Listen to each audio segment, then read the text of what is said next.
যদি দীর্ঘদিন ধরে প্রস্রাব করার পরপরই জল খাওয়ার অভ্যাস থাকে তাহলে তা ত্যাগ করা উচিত।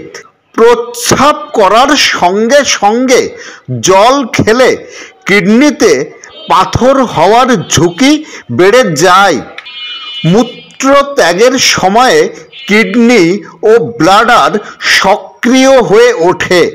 প্রস্রাব করলে মূত্রথলি ফাঁকা হয়ে যায়, তবে এমন কিছু পদার্থ থাকে যা মূত্রের সঙ্গে নির্গত হতে পারে না। সেই কারণে কিডনিতে পাথর হতেও পারে।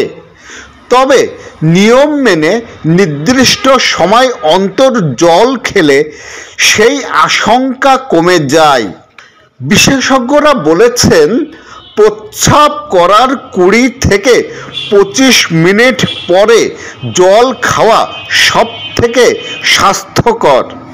খানিকক্ষণ অপেক্ষা করে জল খেলে রেচন ক্রিয়া ঠিক রাখার জন্য কিডনি কিছুটা বিশ্রাম পায়।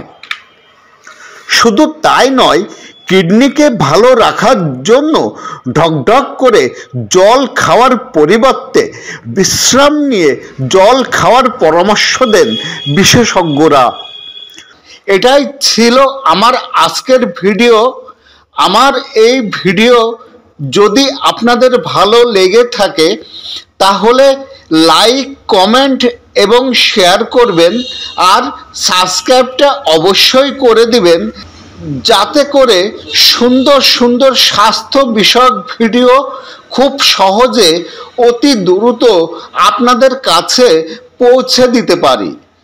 পরবর্তী স্বাস্থ্য বিষয়ক ভিডিও পাওয়ার আগে পর্যন্ত আমার সকল ইউটিউব বন্ধুরা ভালো থাকবেন, সুস্থ থাকবেন এই কামনা করি।